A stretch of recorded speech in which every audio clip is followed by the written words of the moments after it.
It's time we took another look at Lord of Goblins. Join me and find out if this is worth your time. That man and his manga. Hello and welcome to That Man, That Is Me Merchandise, and today we are looking at Lord of Goblins Volume 1 and Volume 2. Now before we get started, the creators did send me review copies of both Volume 1 and 2. I did originally review this series back, I think it was about July, August time. But since they have updated the original version and released Volume 2, I thought I'd give the series another go. Lord of Goblins tells the story of a young man who, well, is killed and is reborn in another world. Let me know if you've heard that story before.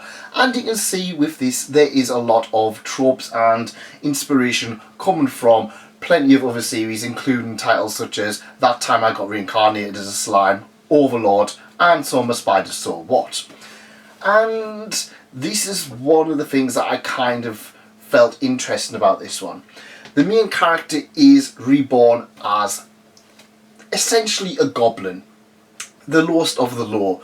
They're not particularly treated well, they work themselves to death in the mines, the females are used for essentially breeding purposes, and things are going to change because the main character has everything remembered from his original world. In fact, he was a super cool, awesome dude in the original world, a politician who was going to change the entire of the world for the better, but of course people don't like that, so of course he was assassinated and then isekai'd.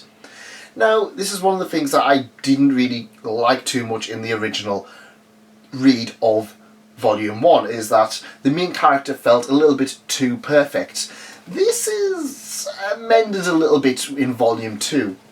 Volume 2 picks up from where Volume 1 ended. The original conflict has been resolved, but not at the end of his quest. I'm trying to be as vague as possible to alleviate spoilers. However, a lot of the enemies have now become allies, and so we have what is essentially an expedition, a team building exercise, which you could maybe call it, for Volume 2, and it works rather well. There is a lot of characters introduced in Volume 1 and Volume 2, to the point that we even have a nice handy dandy appendix and glossary just to kind of give you that rundown of all of the characters. And I'm not gonna lie, I did have to refer back multiple times to remember which character was which. Because we now have a larger cast, I feel like a lot of characters didn't really get enough of focus, but they got enough focus enough that I started to pick out some of my favourites.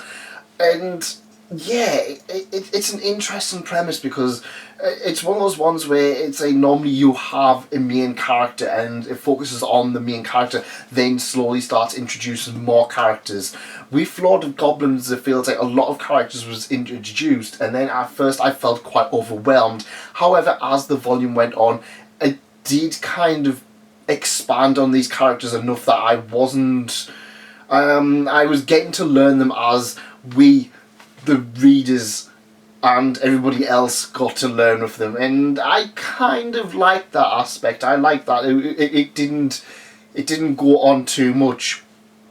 Some of the characters, because of the amount of characters, it does make it quite difficult to remember any particular names. I was just like, oh yeah, that's Lev, that's the main character. Everybody else was kind of blurred into one, and it kind of made it a little bit difficult. I mean, yeah, there's some interesting characters in there. There's just a little bit too much. However, that is to be expected. At the end of the day, it's a goblin hive. You would expect masses of goblins. There's going to be a lot of characters to focus on, and the story does a good enough job of making each of the characters pretty individual and unique for a race that you would probably expect to be a lot of fodder. Now, Lord of Goblins was interesting enough that I enjoyed reading Volume 1 and Volume 2. Volume 1 felt that it took a while to get going, with a lot of focus on flashing back and forth between the main character's original life and then their new life. I kind of felt that I didn't really need that. I felt that we could have just had 1 or 2 chapters just building up the main character, then killing him off, and then just having him as a goblin and rising up. I don't know why, I just felt like I just didn't really need to have the series keep going back and focusing on the backstory and stuff like that. I was just like, yeah, all we need to know, he was a politician, he was doing a lot of good things, and then he was killed off. Volume 2 manages to fix a lot of that. We pull away from keep going back to the main character's backstory. We do have that every now and again, but it's not something that's too out of the way and too annoying as it was in Volume 1. In Volume 1 I did have a lot of moments where I was genuinely confused as what was happening, because it kept going back and forth between the past and the present. I kind of feel like maybe we could have just had an entire volume just of the backstory, but that might just be me. Obviously the authors have their own intentions of what they want to do. But Lord of Goblins is worth your time. Personally, I don't think it's going to set the world on fire. It's not anything that, if you've read a few isekais before, it's got a bit more of a Western take on things, so that might appeal to you. But personally, I didn't really feel like it stood out in the grand scheme of things compared to your Slimes and Overlords and Tanyas and stuff like that. It's a pretty by the numbers title, but don't take that as a negative thing. It does have a lot going for it. There's a lot of interesting characters, a little bit too many interesting characters going on, enough that you will enjoy the series for what it is. And like I said, keep in mind this is an original work. It's not maybe quite as edited and as put together as some of your traditional Japanese titles. You've got to remember, a lot of these Japanese titles were originally web novels in their raw form, then edited and changed for print release. This feels like reading a web novel rather than a light novel, and that's perfectly fine. But that's just my opinion. Let me know what you guys thought of Lord of Goblins if you've checked it out. And if you do like light novels, there's plenty more on the channel. Go check that out and let me know what you think. I'll see you there.